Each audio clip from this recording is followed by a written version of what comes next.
Glória a Deus, aleluia. Boa tarde, irmãos, a graça e a paz do Senhor Jesus, amém? Louvado seja o nome do Senhor nesse dia. Está muito alto aqui na frente, abaixa por favor. Glória a Deus pela vida dos irmãos que estão aqui hoje louvando e adorando o nosso Deus. Para nós é uma alegria muito grande recebê-los aqui. Nós estamos recebendo aqui hoje como visitantes, pela primeira vez, Marinalva Alves e também Maria Eliana. Você, Maria Eliana, seja bem-vinda, querida. Vocês são muito bem-vindos. Uma salva de palmas para os nossos visitantes. Glória a Deus, aleluia. Também, mais uma vez, quero cumprimentar os irmãos que estão conectados conosco através do YouTube, dessa live da Igreja Videira Manaus. Também sejam muito bem-vindos, que o Senhor os abençoe e o Senhor os prospere a cada dia.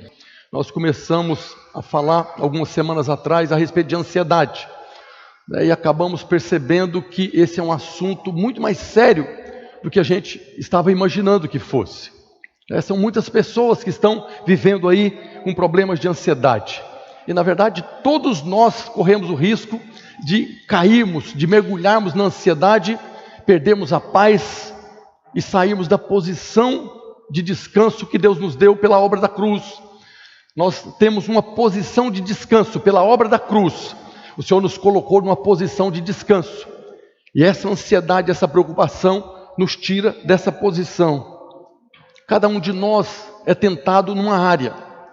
Cada um é tentado a cair na ansiedade por causa de uma área. Alguns irmãos por causa da vida financeira, por causa do dinheiro, por causa das dívidas.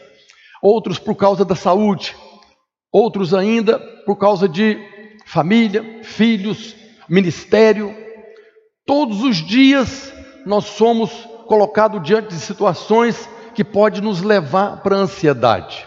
Todos os dias nós corremos o risco de perder o controle, de perdermos o controle da situação que nós estamos vivendo. E isso, inevitavelmente, vai afetar o ambiente que nós vivemos, o casamento, relacionamentos, na igreja, a vida da igreja. Por isso nós precisamos continuar falando a respeito desse assunto. Tem pessoas que vivem aflitas, ansiosas por coisas, parece, no nosso modo de ver, muito superficial. Coisas que para nós às vezes não faz o menor sentido, mas a pessoa está ali mergulhada na ansiedade. Quanto mais imaturo, seja naturalmente ou espiritualmente, maior o risco dessa pessoa viver em ansiedade. Ontem eu estava num shopping aqui em Manaus, fui lá ver uma questão de um celular, estava lá na companhia, e aí chegou uma família, um pai, a mãe e uma mocinha, adolescente ali, talvez 15, 16 anos, e eles estavam levando ela ali para comprar um aparelho de telefone para ela. E quando eles entraram na loja, na hora eu percebi que tinha algo ali afligindo aquela moça, aquela adolescente. E eu já imaginei logo, né, porque as pessoas têm certos desejos, né? Aí o pai entrou lá para dentro, a moça ficou lá fora, a mãe ficou consolando ela lá, e eu percebi logo. Ela estava assim angustiada, porque ela ia ganhar um celular, mas ela tinha um aparelho que ela queria. E aí você pode imaginar que o aparelho que ela queria não era o que o pai queria comprar, porque tinha um preço muito mais alto. Então aquela moça estava ali angustiada, mas assim, eu percebi na hora como que as pessoas sofrem por coisas tão banais, mas para ela era importante.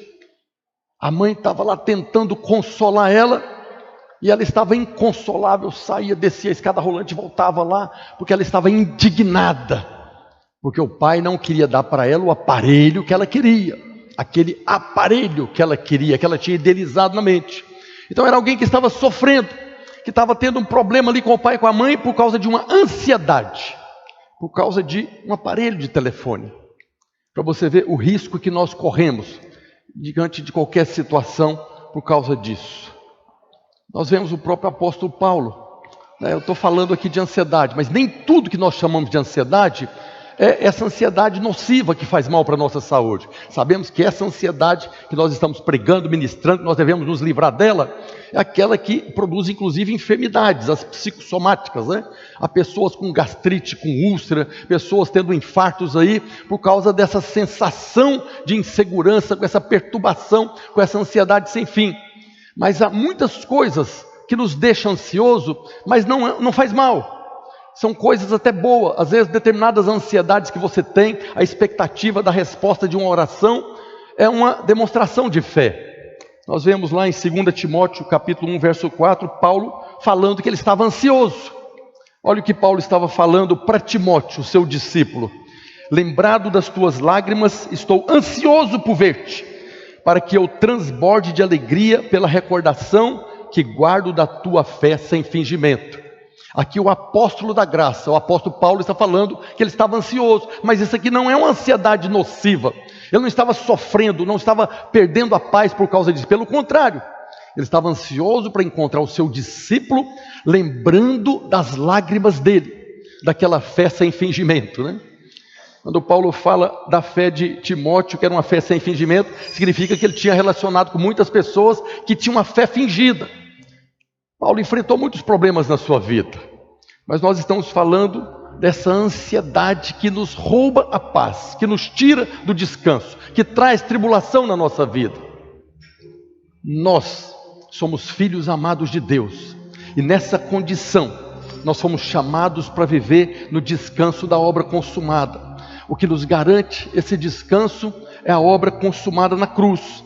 E nós, como verdadeiros cristãos do reino de Deus, devemos buscar viver nessa paz. E quando nós estamos falando do reino de Deus, Paulo resume de uma maneira muito simples o que é o reino de Deus. Ele diz lá em Romanos 14, verso 17, porque o reino de Deus, do qual nós fazemos parte, do qual nós somos cidadãos, não é comida, nem bebida, nem aparelho telefônico, nem roupa, não é nada dessas coisas. O reino de Deus é justiça e paz e alegria no Espírito Santo. Independente das circunstâncias que nós estamos vivendo, nós fomos feitos justiça de Deus. E essa é uma verdade que deve nortear a nossa vida, que deve governar a nossa vida, as nossas decisões, as nossas emoções principalmente. Nós devemos guardar o nosso coração, guardar as nossas emoções nessa verdade, de que o reino de Deus, do qual nós fazemos parte, não é comida nem bebida, mas é justiça, paz e alegria no Espírito Santo. Então, se nós já fomos feitos justiça de Deus em Cristo, já fomos feitos filhos de Deus, fazemos parte do reino de Deus, então nós podemos desfrutar agora de alegria e paz no Espírito Santo, paz de espírito, como muitas pessoas falam. E quando nós estamos falando que o reino de Deus vai produzir paz no Espírito Santo, nós concluímos que a verdadeira paz, a verdadeira posição de descanso para nós está na vida no Espírito. Nós vemos Paulo falando na carta aos Gálatas que se nós vivemos no Espírito, devemos andar também no Espírito. E é quando nós vivemos no Espírito, andamos no Espírito, é que nós vamos desfrutar desse descanso. A vida no descanso, na verdade, é esse viver a vida no Espírito. Nós ministramos no cursão algumas semanas atrás. O que é andar no Espírito? É andar por fé, andar pelo sobrenatural, não é andar por vista. Aqueles que andam no natural, aqueles que andam por vista, inevitavelmente vão cair na ansiedade, na preocupação.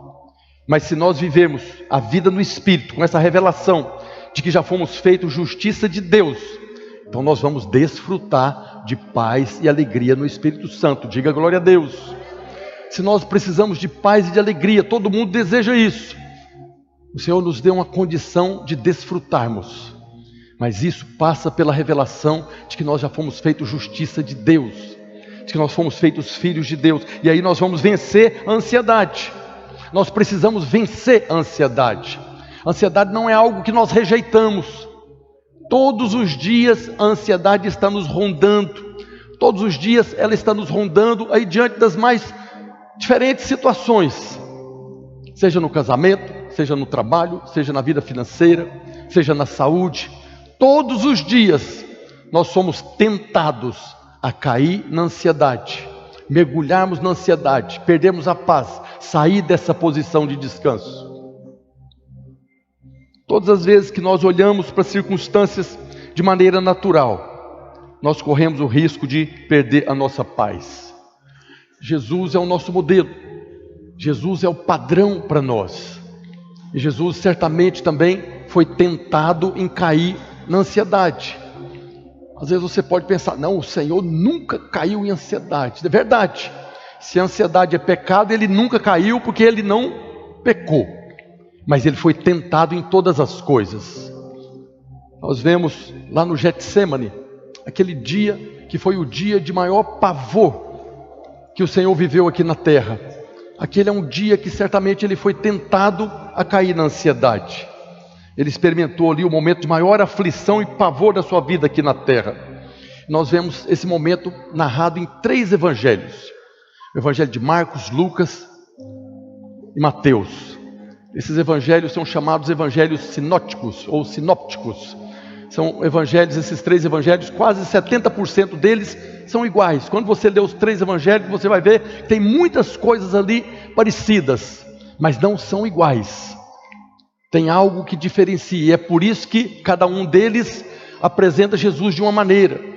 O evangelho de Mateus apresenta Jesus como filho do rei, aquele que tem um reino que vai reinar eternamente.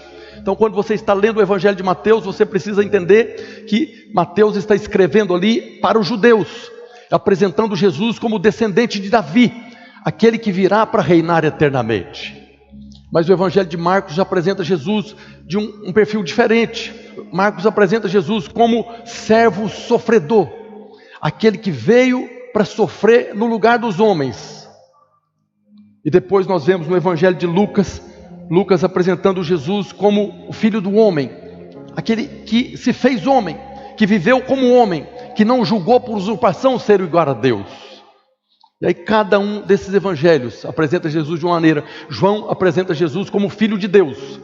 No evangelho de João você não vê esse momento de aflição ali no Getsemane, quando Jesus estava ali orando, pedindo ao Pai que passasse dele o cálice, porque ele é apresentado como filho de Deus, como aquele que veio para resolver. Então não há clamor ali no evangelho de João. Mas os outros 3 evangelhos mostram Jesus orando. E o que é interessante é que cada um deles mostra um tipo de oração que o Senhor estava fazendo. Nós vemos, por exemplo, no evangelho de Mateus, está lá em Mateus 26, 39, Mateus narrando agora a oração do Senhor.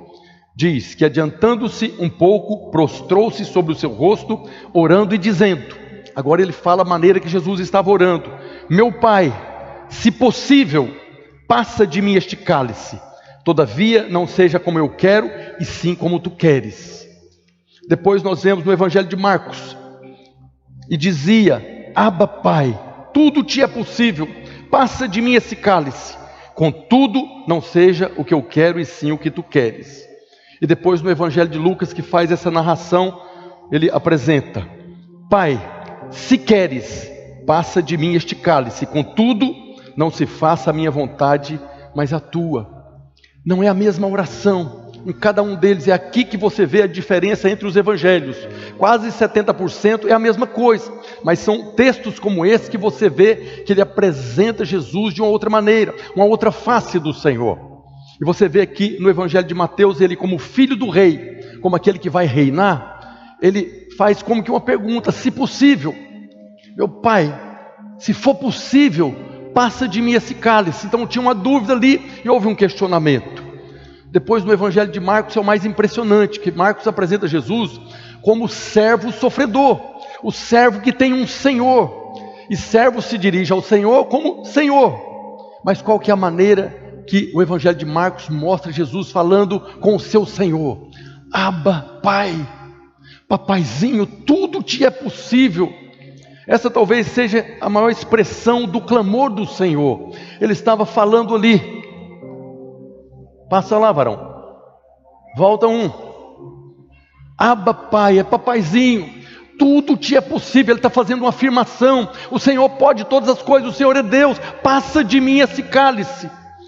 Aqui apresenta a maior intimidade. É o servo que sabia que era servo, que veio para servir, mas tinha intimidade com o seu Senhor a ponto de chamá-lo papaizinho. O Senhor pode todas as coisas, passa isso de mim. E depois nós vemos no evangelho de Lucas, como se ele estivesse fazendo uma afirmação: se queres. É como se Jesus estivesse falando: o Senhor é Deus, o Senhor pode todas as coisas, mas para mim importa é o que o Senhor deseja. Se o Senhor quiser, passa de mim esse cálice. Em cada um dos evangelhos mostra Jesus clamando de uma maneira, mas a ênfase nesses textos aqui não é o que ele estava pedindo, é a maneira com que ele terminou cada uma dessas orações. Não seja o que eu quero, e sim o que tu queres. Não se faça a minha vontade, e sim a tua vontade. Isso é o que é o mais importante. É nesse momento aqui que você vê que Jesus não foi tomado de ansiedade, que não cometeu o pecado da ansiedade. Eu pergunto para a igreja, era possível Deus Pai passar de Jesus o cálice da ira? Deus Pai poderia fazer com que Jesus não tomasse o cálice da ira, sim ou não? Sim, Ele poderia. O Pai poderia fazer com que Jesus não tomasse o cálice da ira. Ele não tomaria o cálice da ira, ia embora para o céu, voltava para a glória do seu Pai, e estava tudo em paz no céu. Mas aqui na terra não estaria em paz. Se Jesus fosse embora sem beber o cálice, Deus continuaria sendo Deus, santo e justo. Mas Ele não foi. A pergunta é por que não foi? Por que Ele permaneceu ali, mesmo não tendo a resposta da parte do Pai? Os irmãos sabem que às vezes o silêncio é uma resposta. Às vezes quando você faz uma pergunta, faz um pedido e não tem a resposta, o silêncio é a resposta. E foi o que aconteceu com Jesus. Por que o Pai não passou dele o cálice da ira? Por causa do propósito, por causa da natureza de Deus. Deus é justiça, mas Deus é amor. E por causa do seu amor, houve silêncio. Jesus se levantou, tá bom, é chegada a hora do Filho do Homem ser preso, torturado, pregado na cruz e morto. Por causa da nossa salvação, foi por causa da nossa salvação que Deus Pai não passou de Jesus o cálice da ira, não fez com que Jesus não bebesse o cálice da ira. Foi por causa da nossa salvação, para que nós fôssemos salvos em justiça, para que nós fôssemos salvos conforme a justiça de Deus. Mesmo Deus sendo Deus, não tinha outra maneira a não ser que o Filho de Deus bebesse o cálice da ira de Deus. Aqui nós vemos esse atributo do nosso Deus, Deus e amor. Por que Deus realizou isso? Nós vemos lá em João 3,16, porque a menininha, no vídeo aqui, confessou esse versículo, Porque Deus amou o mundo de tal maneira, que deu o seu Filho unigênito, para que todo que nele crê não pereça, mas tenha a vida eterna. Por que o Pai ficou em silêncio? Por causa do seu amor, por causa do propósito, por causa da salvação. Essa era e continua sendo a vontade de Deus, salvação. Por isso nós pregamos o Evangelho, por isso nós estimulamos os irmãos a convidarem pessoas para estarem aqui no culto, para participar de um dia de salvação, para ir para a reunião da célula, para que tenham um encontro com Deus e sejam salvos. Tudo isso que nós estamos falando aqui, o objetivo do Pai era salvação, não é condenação. O Evangelho da graça do nosso Senhor Jesus Cristo anuncia salvação, perdão, redenção, justificação e não condenação. Todo domingo nós pregamos o Evangelho da graça. Alguém mandou, semana passada eu estava em reunião em Goiânia com o pastor Aloysio.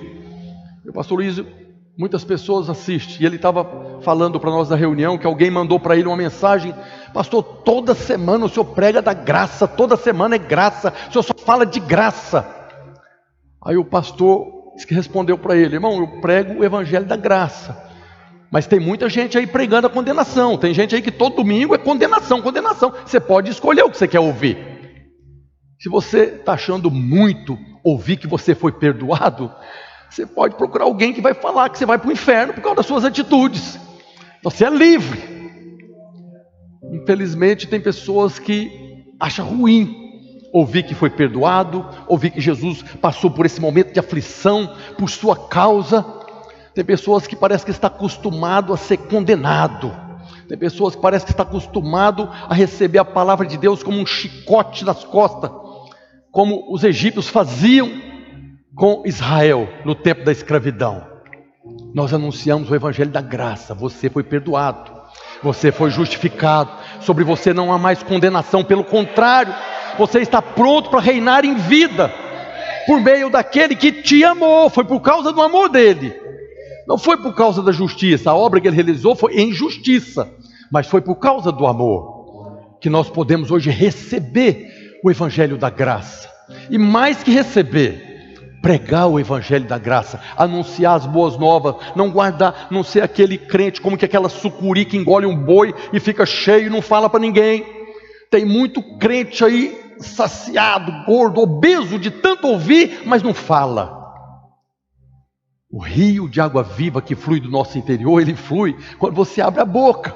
E aquilo que te abençoa aqui, você passa lá na frente, na sua casa, na sua família, no seu trabalho. Ah, eu não quero ouvir. Tem crente que não quer ouvir o evangelho da graça, tem ímpio que não quer ouvir evangelho nenhum. Mas ainda assim nós falamos, ainda assim nós pregamos. Talvez essa fosse uma boa ansiedade, né? Tem um livro, Os Heróis da Fé, conta a história de muitos homens de Deus. Mas tem um deles lá que um dia tomou a decisão: eu não vou dormir nem um dia mais na minha vida sem ganhar alguém para Jesus. Essa foi a decisão dele. Todos os dias, aonde ele estava pregando o evangelho, estava convidando pessoas para o evangelho. E tinha dias que certamente ele ficava ansioso, 6 horas da tarde, 8 horas, 9 horas, e eu não fui canal de salvação de ninguém. Eu preciso de pregar para alguém, para que alguém seja salvo. Essa seria uma boa ansiedade, né? Essa semana eu não vou permitir que passe sem que alguém seja salvo através da minha vida. Talvez esse seja um bom propósito para nós fazermos o jejum agora, a partir do dia 3, de ser um canal de salvação todos os dias, ou pelo menos uma vez por semana, ser um canal de salvação, orando, jejuando e falando e pregando, anunciando as boas novas de grande alegria. Deus nos amou, por isso nos salvou. Agora, Jesus viveu ali no Getsemane, esse pior momento de pânico, pavor da sua vida, que foi aqui nessa terra, mas ele descansou na vontade do Pai. Cada uma das orações ele terminava: que seja feita a sua vontade. Aí você conclui também: eu sei que eu tenho uma vontade, mas eu sei que a vontade do Senhor é melhor para mim. Então, se possível, passa. Se queres, passa. Tudo te é possível, passa. Mas eu prefiro a sua vontade. O descanso do Senhor foi na vontade do Pai. Mais do que na vontade, Jesus descansou no amor do Pai. Foi porque ele sabia que era um filho amado, que o Pai o amava. Ele descansou na vontade do Pai. Isso tudo traz para nós esse caminho de onde está o nosso descanso. A chave para o descanso do Senhor, ali no Getsemane, foi a revelação de que ele era um filho amado. Um dia Deus falou: este é o meu filho amado. Não tinha hipocrisia nas palavras de Deus. Quando Deus estava falando ali, ele estava falando uma verdade absoluta. Da mesma maneira falou para cada um de nós. Aqueles que creram, que nasceu de novo, que recebeu o poder de ser feito filho, do céu proclamou uma voz: este é meu filho amado, essa é minha filha amada. E foi aqui que Jesus descansou, porque ele sabia que era amado e por isso ele confiava na vontade do Pai. Jesus creu no amor do Pai. Feche os olhos, fala comigo: eu creio que sou um filho amado, que Deus me ama, que me escolheu. Eu creio que eu posso descansar no amor do meu Pai. Aleluia. Nós precisamos confessar isso todo dia. Nós somos esse povo que crê, assim como Jesus creu no amor do Pai, e ele venceu a ansiedade, a possível ansiedade daquele momento. Essa é aqui que está a nossa vitória, é em crer no Deus que nos amou de tal maneira, que nos deu o poder de ser feito filho. Precisamos confessar essa verdade. E nós vemos lá em Hebreus capítulo 4, verso 3, falando exatamente isso. Nós, porém, que cremos, nós somos o povo que crê no quê? Que crê no amor de Deus, que crê na graça de Deus, que crê na boa vontade de Deus. Hebreus fala: nós, porém, que cremos, entramos no descanso. Jesus entrou no descanso porque creu no amor do Pai, descansou no amor do Pai, descansou na vontade do Pai. Aqui está a nossa posição de descanso. E nesse mesmo capítulo de Hebreus, capítulo 4, verso 11, diz: esforcemo-nos, pois, por entrar no descanso. Nós que cremos, entramos no descanso. Mas logo em seguida ele fala que precisamos esforçar para entrar no descanso. porque tem uma resistência muito grande. Nós ainda vivemos nesse mundo que jaz no maligno, que tem muitas coisas que surgem para roubar nossa paz, para nos tirar dessa posição. Por isso ele fala que nós temos que esforçar. Mas qual que é o esforço que nós temos que fazer? O que nós precisamos esforçar? É esforçar para crer no amor de Deus. A nossa vitória está no amor do Pai. A nossa vitória está na obra da cruz. Não é esforçar na mente, não é esforçar nas atitudes, é guardar na sua mente, perseverar na sua mente que você é um filho amado, que Ele amou você de tal maneira. Nós vemos Jesus falando lá em João 15:9: como o Pai me amou, também eu vos amei, permanecei no meu amor. Nós, os que cremos, entramos no descanso. Esforcemos-nos, pois, por entrar no descanso. Nós descansamos como Jesus, descansamos no amor do Pai. E aqui ele diz: como o Pai me amou, eu também vos amei, permanecei, esforce para ficar, lute, brigue para ficar no meu amor, porque no amor dele é que está o nosso descanso, a nossa confiança. Eu pergunto também, será que Jesus foi realmente tentado a ficar ansioso ali do Getsemane? Eu particularmente acredito que sim, porque Hebreus fala, Hebreus 4:15, esse mesmo capítulo de Hebreus diz: porque não temos sumo sacerdote que não possa compadecer-se das nossas fraquezas. Mesmo quando nós estamos ansiosos, ainda estamos aí perturbados, Ele pode compadecer das nossas fraquezas. Por quê? Porque Ele foi tentado em todas as coisas, a nossa semelhança, mas sem pecado. Então, se Ele foi tentado a cair na ansiedade, o medo da morte, o medo do cálice da ira de Deus, Ele não caiu na tentação, porque Ele confiou no amor do Pai, descansou na vontade do Pai. E da mesma maneira que Ele poderia ter sido tentado ali, a duvidar do amor e da bondade do Pai, a ficar ansioso, nós também somos tentados, todos os dias. Por isso nós precisamos crescer na revelação do amor e da bondade de Deus sobre a nossa vida. É o bondade e misericórdia me seguirão todos os dias da sua vida. Bondade e misericórdia te seguirá todos os dias da sua vida. Eis que estou com você todos os dias até a consumação do século. Essa é a verdade que nós temos que guardar no nosso coração. Esse é o esforço que nós temos que fazer para guardar essa verdade e permanecermos no descanso. Paulo fala em Romanos capítulo 5, verso 5: ora, a esperança não confunde, porque o amor de Deus é derramado em nosso coração pelo Espírito Santo que nos foi outorgado. Paulo está falando aqui de novo do amor de Deus.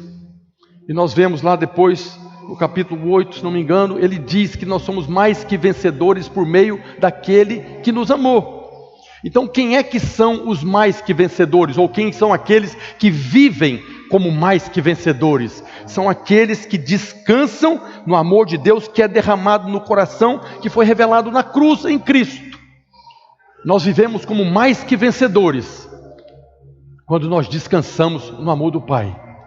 Mais que vencedores são aqueles que descansam. Está lá em Romanos 8, verso 35. Quem nos separará do amor de Cristo? Aqui Paulo começa fazendo uma pergunta: quem é que pode separar você do amor de Cristo? E agora ele responde várias circunstâncias, situações que pode te separar do amor de Deus, que pode fazer com que você duvide de que você é um filho amado. Quem nos separará do amor de Cristo? Será a tribulação? Tribulação pode te separar do amor de Cristo? Se você ficar ansioso, perturbado com a tribulação, sim. Quem nos separará? Angústia, perseguição, fome, nudez, perigo, espada.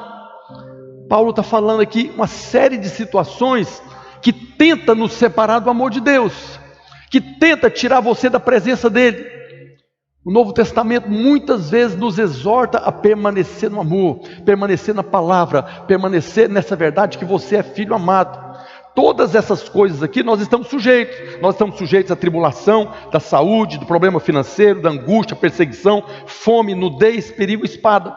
Tudo isso aqui tenta nos separar do amor de Deus, mas Paulo continua falando, como está escrito: por amor de ti, somos entregues à morte o dia todo, fomos considerados como ovelhas para o matador. Onde é que isso aqui acontece? Na igreja. Na sua casa, não nesse mundo. Nós ainda estamos nesse mundo. E nesse mundo, nós somos como que ovelhas que fomos entregues ao matador. Mas ele continua dizendo, em todas essas coisas. Que coisa? Tribulação, angústia, perseguição, fome, nudez, perigo, espada. Em todas essas coisas, porém, somos mais que vencedores por meio daquele que nos amou. A nossa vitória é naquele que nos amou, no amor dele. Então eu sou mais que vencedor quando eu permaneço no amor dele, quando eu confio na bondade dele. Aí eu vivo como mais que vencedor nesse mundo, apesar desse mundo estar se levantando contra nós para nos destruir. Mas não vai destruir nem a tribulação, nem a angústia, nada disso aqui. E ele continua falando, porque eu estou bem certo. Tudo isso aqui, ele começa falando, eu estou bem certo de que nem a morte, nem a vida, nem os anjos, nem os principados, nem as coisas do presente, nem do porvir, nem os poderes, nem a altura, nem a profundidade, nem qualquer outra criatura poderá separar-nos do amor de Deus que está em Cristo Jesus, nosso Senhor, aleluia. Nada pode nos separar dele. Eu posso perder essa percepção. A ansiedade vem para produzir incredulidade, medo, para que eu perca essa percepção de que eu sou um filho amado. Tem muitos irmãos que perderam essa percepção. Na verdade, infelizmente, tem muitos irmãos pregando, e a pregação leva você a duvidar, porque é só condenação.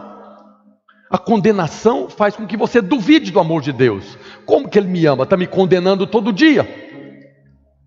Mas Paulo fala, agora pois, já nenhuma condenação, rejeita a condenação, não aceita a condenação, viva na liberdade da glória dos filhos de Deus, porque nada pode nos separar do amor de Deus que está em Cristo Jesus, nada, nem você, nem o seu pecado, nada pode nos separar.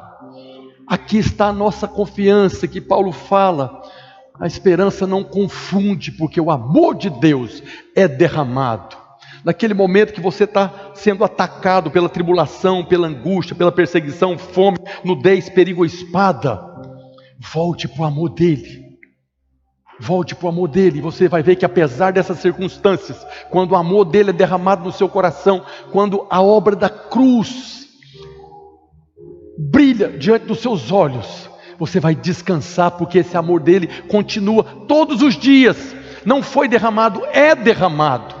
Na hora que você precisa, talvez na hora que você cometeu um pecado grotesco aí, nessa hora o amor de Deus é derramado no seu coração, porque a bondade de Deus é que nos conduz ao arrependimento, à mudança da nossa mente. Não é a acusação, não é a condenação que muda a sua mente, é a bondade de Deus é que nos conduz à metanoia, à mudança de mente. E aí rapidamente, por que nós devemos esforçar para permanecer no descanso? O primeiro motivo pelo qual nós devemos esforçar para permanecer no descanso é porque o descanso, esse descanso, ele é o desfrute da obra consumada.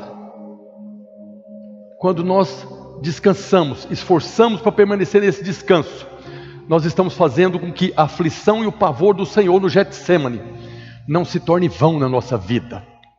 Aqueles que se entregam à ansiedade, as preocupações crônicas, você está fazendo com que todo o sofrimento do Senhor, inclusive no Getsêmani, antes da morte, diante do pavor do cálice da ira de Deus, está se tornando vão na sua vida, não está produzindo fruto.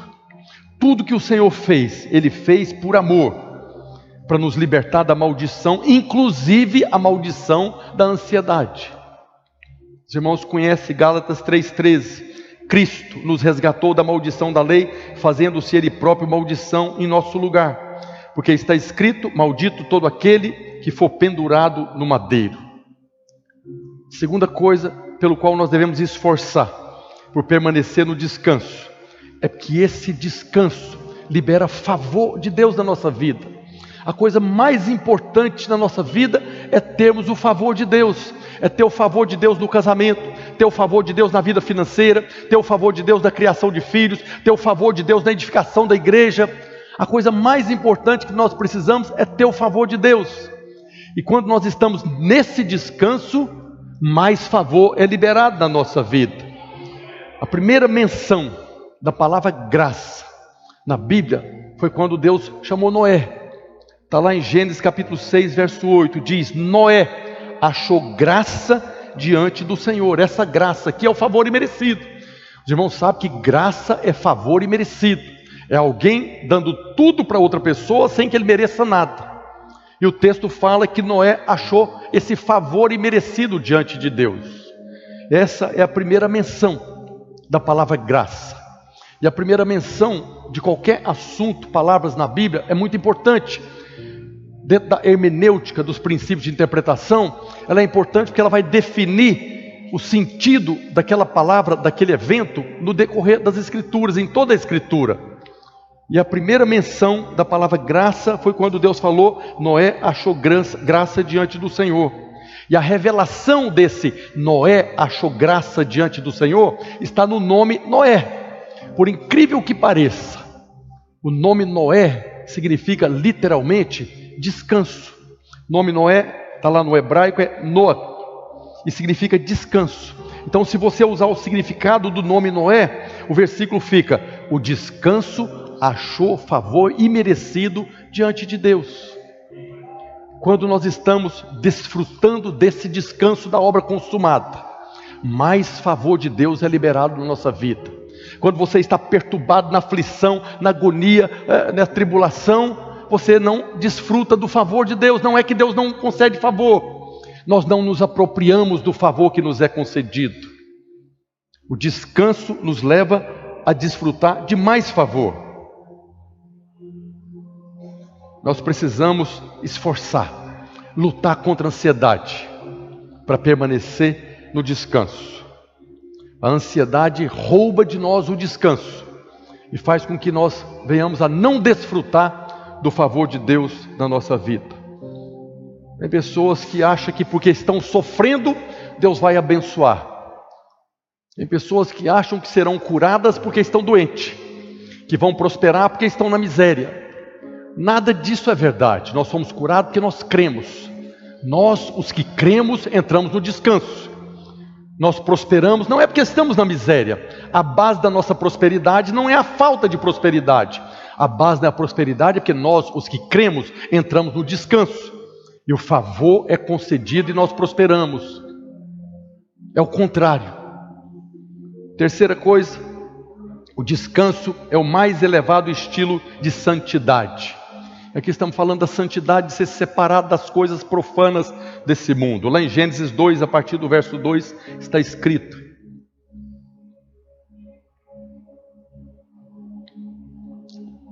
e havendo Deus terminado no dia 7º a sua obra que fizera, descansou nesse dia de toda a sua obra que tinha feito. E abençoou Deus o dia 7º e o santificou, porque nele descansou de toda a obra que como Criador fizera. Então aqui também está a primeira menção da palavra santificar. Lá em Gênesis 2, verso 2 e 3 aqui, é a primeira menção da palavra santificar, separar. Aqui está falando que Deus separou o sábado, santificou e abençoou. Então a primeira menção da palavra santificar está associado ao descanso.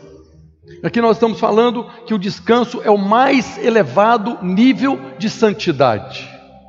Essa menção está associada ao dia do descanso. Deus separou o sábado, o 7º dia, como um dia de descanso e o santificou. Aquele dia de descanso foi abençoado e santificado, se tornou algo sagrado. E aí o texto fala que nesse dia o próprio Elohim, o Deus Criador, descansou de sua obra. Nós vemos lá em Hebreus falando isso novamente. Hebreus capítulo 4, verso 4. Porque em certo lugar, lá no Gênesis, assim disse no tocante ao 7º dia: e descansou Deus no 7º dia de todas as obras que fizeram. Os irmãos sabem que esse descanso aqui não é porque estava cansado.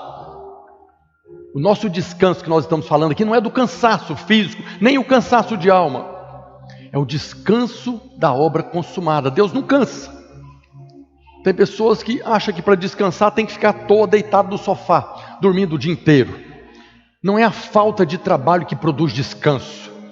Aquela pessoa que está desempregada, à toa dentro de casa há 2 anos, qual que é o descanso que ela precisa?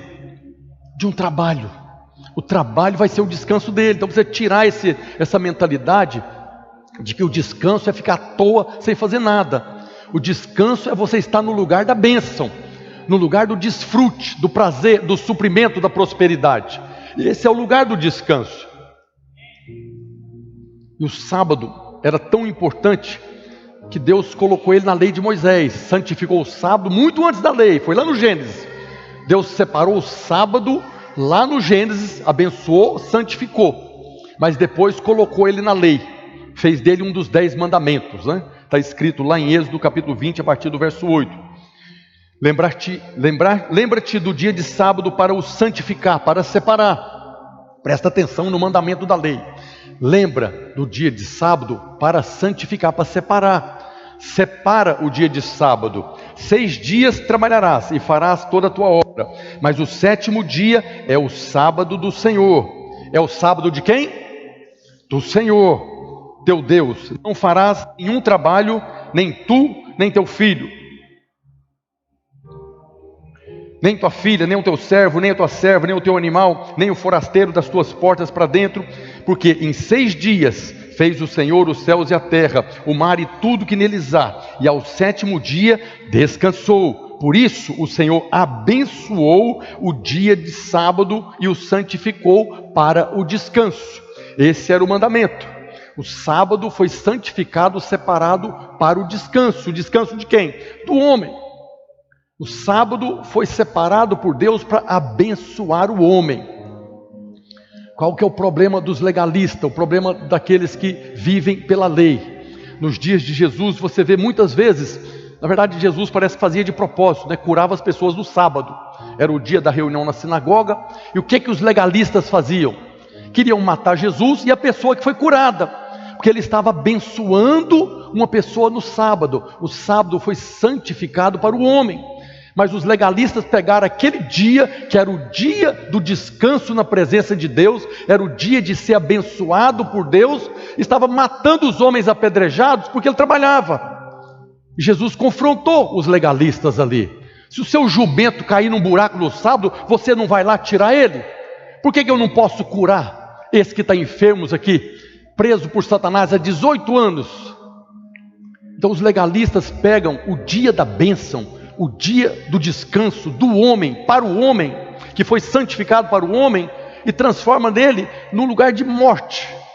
Por isso a gente vê Jesus falando lá em Marcos 2:27, e acrescentou, falando para os legalistas: o sábado foi estabelecido por causa do homem, e não o homem por causa do sábado.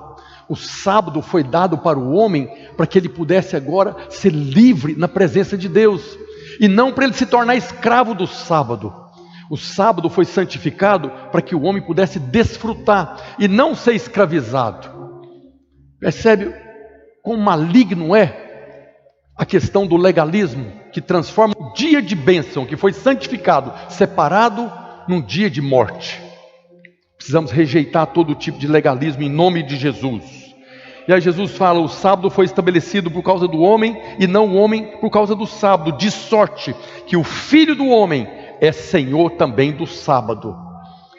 Jesus chegou e se fez Senhor do sábado, porque Ele é o nosso descanso. Hoje o nosso sábado é o Cristo. O dia do nosso descanso é todos os dias nele, da presença dEle. Todas as vezes que voltamos o coração para Ele, que contemplamos Ele, estamos desfrutando do nosso dia de descanso, do nosso sábado. E é por isso que todas as vezes que nós vamos ao Senhor, o que fala no Salmo 23? Ele me faz repousar em pastos verdejantes. Ele me leva para junto das águas de descanso. Refrigera a minha alma. Todas as vezes que você busca o Senhor, Ele vai fazer você repousar. Vai te levar para um lugar de descanso. Não vai te levar para a cruz. Tome a sua cruz e siga-me. Quem quiser ser abençoado, toma a sua cruz. Paga o preço. Todas as vezes que você procurar o Senhor, Ele vai fazer você repousar em pastos verdejantes. Ele vai te levar para junto das águas de descanso. Vai trazer refrigério para a sua alma. E esse é um convite que ele faz para nós, aí lá em Mateus 11, 29, tomai sobre vós o meu jugo e aprendei de mim, porque sou manso e humilde, não sou acusador, não sou condenador, eu sou manso e humilde, e achareis descanso para a vossa alma. O descanso também é uma atitude de fé. Nós vemos no Salmo 110, no Salmo 110 tem uma profecia do Messias, que nos ensina também a descansarmos no Senhor e a vencermos a ansiedade. Está escrito no Salmo 110, no verso 1: disse o Senhor ao meu Senhor, assenta-te à minha direita, até que eu ponha os teus inimigos debaixo dos teus pés. Isso aqui é uma conversa entre o Senhor, Deus Pai, e o Senhor Jesus, depois da morte e ressurreição. Depois que o Senhor Jesus venceu a morte, houve esse diálogo. O Pai está falando para Jesus: assenta-te à minha direita e deixa que eu vou colocar os inimigos debaixo dos seus pés. O Senhor passou pela obra da cruz, passou pela aflição do Getsêmani, morreu, ressuscitou, venceu a morte. E agora o Pai está pegando ele e colocando numa posição de descanso. Nós vemos lá em Mateus 22, 44, o próprio Jesus falando esse mesmo versículo. Disse o Senhor ao meu Senhor: assenta-te à minha direita, até que eu ponha os teus inimigos debaixo dos teus pés. Depois que o Senhor subiu aos céus, qual que é a posição que ele está? Está lá trabalhando, correndo de um lado para o outro? Está lá brigando com o diabo? Sentado. O Pai pegou Jesus, o Filho, e botou ele sentado. E falou: agora deixa que eu vou colocar os inimigos debaixo dos seus pés. Paulo fala em Efésios capítulo 1, a partir do verso 20, o qual exerceu ele em Cristo, o qual fez Deus Pai em Cristo, ressuscitando dentre os mortos e fazendo sentar à sua direita nos lugares celestiais, acima de todo o principado, potestade, poder e domínio, e de todo nome que se possa referir, não só no presente século, mas também no vindouro, e pôs todas as coisas debaixo dos pés, para que ele seja o cabeça sobre todas as coisas, o deu à igreja. Deus colocou Jesus na posição de descanso, porque a obra foi consumada. O nosso descanso está relacionado à obra consumada. Nós podemos descansar por causa da obra consumada, porque o próprio Jesus que realizou a obra está na posição de descanso. E o mais interessante é que Paulo fala que nós também estamos assentados em Cristo, acima de toda tribulação, angústia, poder, fome, nudez e espada. Está lá em Efésios 2,6, e juntamente com ele, com Cristo, nos ressuscitou e nos fez assentar nos lugares celestiais em Cristo. Isso significa que a nossa posição diante do Pai também é uma posição de descanso.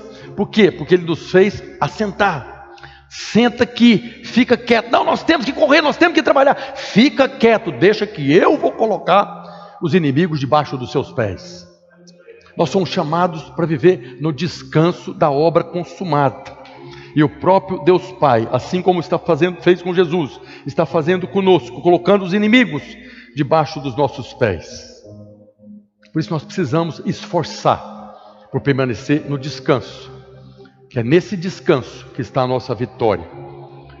Nós fomos chamados para reinar em vida.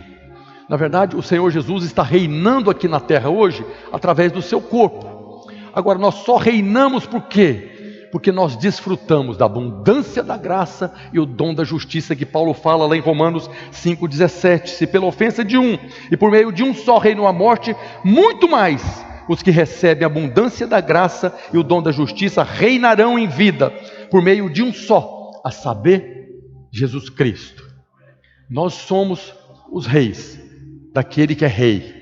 O Senhor Jesus está reinando nessa terra, mas nós só reinamos quando permanecemos na posição de descanso. É nessa posição de descanso que nós nos tornamos um canal útil nas mãos do Pai, que está colocando todos os inimigos debaixo dos nossos pés. Quinta coisa, o descanso é a frequência do Espírito, que por acaso é o tema da nossa palavra hoje. O descanso é a frequência do Espírito Santo. No Evangelho de João, capítulo 14, verso 26 em diante, diz, o próprio Jesus falando, mas o Consolador, o Espírito Santo, a quem o Pai enviará em meu nome, esse vos ensinará todas as coisas e vos fará lembrar de tudo o que vos tenho dito. Deixo-vos a paz, a minha paz vos dou, não vou-la dou como dá o mundo. Não se turbe o vosso coração, nem se atemorize, não tenha medo. Logo depois que Jesus falou que o Consolador viria para nos ensinar todas as coisas, Ele falou: a minha paz vos dou, não tenha medo. A ansiedade é fruto do medo. A ansiedade é consequência do medo. Eu estou com medo de perder o emprego, eu estou com medo de ficar doente, eu estou com medo de morrer, estou com medo de alguma coisa acontecer, vou ficar ansioso. Mas Ele está falando aqui: não se atemorize. Eu creio que para nós aprendermos todas as coisas que o Espírito Santo está nos ensinando, nós precisamos de estar nessa posição da paz do Senhor. Uma coisa está associada à outra. O Consolador virá para te ensinar todas as coisas. E eu vos dou a minha paz. Permaneça nessa paz, porque a minha paz não é igual à paz do mundo. A paz do mundo passa, mas a minha paz é diferente. Então fique na minha paz e aprenda tudo que o Consolador vai te ensinar. A posição de descanso, essa frequência que nós recebemos e somos guiados pelo Espírito Santo. Jesus é o príncipe da paz. É nessa frequência que o Espírito nos ensina e nós aprendemos. Nós sabemos que o Espírito Santo está nos ensinando, nos conduzindo a toda a verdade. Mas nem sempre nós entendemos a mensagem, porque estamos fora da frequência. É como uma sintonia de rádio, aquela sintonia fina. Quanto mais sintonizados nessa frequência do descanso, mais nós seremos conduzidos e guiados pelo Espírito Santo, o Consolador. Não é o acusador, é o Consolador. Sexto e último, todo o trabalho na obra deve ser feito no descanso. Primeiro livro de Reis, capítulo 5, a partir do verso 4. Porém a mim, o Senhor meu Deus, me tem dado descanso de todos os lados. Não há nem inimigo, nem adversidade alguma. Pelo que intento edificar uma casa ao nome do Senhor meu Deus, como falou o Senhor a Davi meu pai, dizendo: teu filho, que porei em teu lugar, no teu trono, esse edificará uma casa ao meu nome. Aqui está contando a história de Salomão. Davi, o pai de Salomão, foi um grande guerreiro. Venceu todas as batalhas, destruiu todos os inimigos, subjugou todos os inimigos. E depois dele, Salomão assumiu o trono.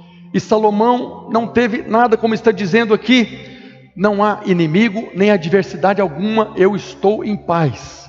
Eu estou no descanso. Por isso, eu posso edificar casa para o Senhor meu Deus, como ele falou ao meu pai Davi. Nós estamos hoje envolvidos na edificação da casa de Deus. A casa de Deus nesse tempo era a construção do templo.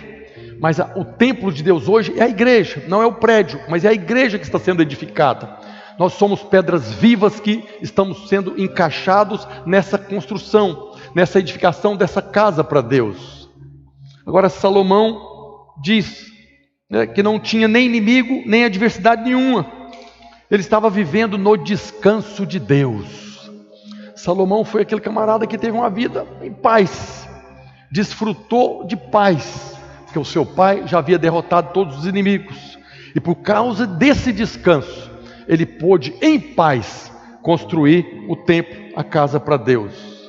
E a vontade de Deus é que nós desfrutemos dessa bênção de Salomão. Da mesma maneira que Deus concedeu paz e descanso para Salomão edificar a casa, hoje o Senhor está nos chamando para desfrutar de paz e descanso, para sermos um canal de edificação da casa de Deus, a igreja. O Senhor Jesus é o nosso Davi. Ele derrotou todos os nossos inimigos. Ele é o nosso descanso. Nele nós podemos descansar e sermos um canal da edificação da casa de Deus, que o próprio Senhor Jesus está fazendo. Há irmãos que se afligem muito, se perturbam muito, não dormem de noite, que eu tenho que pregar, eu tenho que fazer. Estão se perturbando para a edificação da casa. Mas na verdade Deus está nos chamando o contrário. Calma, entra no descanso da obra consumada. E nessa posição de descanso, Eu vou, através da sua vida, edificar a minha casa. Tudo nos chama para vivermos nesse descanso. O que Hebreus fala, nos chama a nos esforçar para não fazer nada, né? É o contraditório. Esforce para ficar no descanso. Imagina se o seu patrão chegar para você: eu quero que você faça algo para mim hoje muito importante. Fica quieto aí no sofá, não faça nada. É mais ou menos por aí que Deus está nos chamando. Faça um esforço para descansar no meu Filho Jesus. Faça um esforço para permanecer nesse descanso. Ele nos colocou nesse descanso. Mas o diabo e o mundo tentam nos tirar do descanso. Essa tentação da ansiedade para nos tirar dessa posição de paz e roubar o nosso descanso. Por isso precisamos constantemente aceitarmos o convite do Senhor. Todos os dias precisamos ouvir a voz do Senhor, quando Ele diz: vinde a mim, vinde a mim. No momento da perturbação, ouça a voz: vinde a mim. Na tribulação, vinde a mim. Da angústia, vinde a mim. Do perigo, nudez, espada, vinde a mim. Quem poderá nos separar do amor de Deus, se nós formos a Ele, se nós ouvirmos o convite: vinde a mim. Está passando por um problema? Vinde a mim. Tome sobre você o meu jugo, porque sou manso e humilde. Esse é o convite do Senhor para nós, porque aqui você vai achar descanso para a sua alma. O Senhor nos chama: vinde a mim. E quando nós vamos, Ele nos leva a repousar em pastos verdejantes, junto das águas de descanso. Refrigera a nossa alma. Queria convidar você a ficar de pé nessa hora. É uma posição que Deus nos deu, uma posição de descanso, de desfrute, de prazer.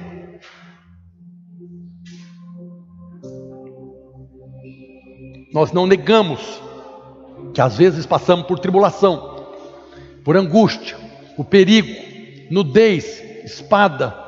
Nós não negamos que às vezes estamos na posição como que ovelhas que estão sendo conduzidas para o matadouro. Mas é nessa hora que você deve ouvir o convite do Senhor: vinde a mim, vinde a mim. Se você está aqui hoje e tem alguma área da sua vida, seja ela qual for, que você não tem desfrutado desse descanso, queria que você fechasse os seus olhos agora e orasse ao Senhor. É o convite que Ele te faz hoje. O Senhor está te chamando: vinde a mim. Pastor, eu não tenho problema nenhum, minha vida está uma bênção. Minha vida hoje, estou próspero, minha família está uma bênção, estou todo mundo saudável. Mesmo assim o Senhor fala: vinde a mim, vinde a mim. Se está tudo bem, vá para Ele, para que continue tudo bem, para que as circunstâncias desse mundo, tribulação, perigo, nudez, espada, não venha roubar a sua paz e tirar você da posição de descanso. Hoje o convite é esse, uma oração hoje simples: Senhor, eis-me aqui, eu estou aqui para desfrutar desse descanso. Eu estou aqui para que o Senhor me ensine a esforçar para permanecer no descanso. Ore ao Senhor. Pai, no nome de Jesus, nós te louvamos, ó Deus, pela Tua palavra. Te louvamos, ó Deus, pelo Teu Filho amado, nosso Senhor e Salvador Jesus Cristo. Oramos hoje, ó Deus, porque queremos, ansiamos, precisamos, ó Deus, aprender a viver nesse mundo, nesse descanso que o Senhor nos concedeu. E nós oramos hoje para que nós, como igreja Videira Manaus, cada um dos irmãos, aqueles que estão conectados hoje, ouvindo essa mensagem, possa receber nessa hora o descanso do Senhor. Se algum irmão, ó Deus, está hoje com um fardo pesado, jugo pesado, Deus, que seja o Senhor a trocar, dando a cada um deles o seu jugo que é leve, o seu fardo que é suave. Abençoa-nos, ó Deus, para que nós possamos viver de modo digno do Teu Evangelho, desfrutando da paz, da alegria, porque fomos feitos justiça de Deus em Cristo. E hoje nós oramos para que possamos permanecer nessa posição de descanso. Oramos e te agradecemos em nome de Jesus. Aleluia.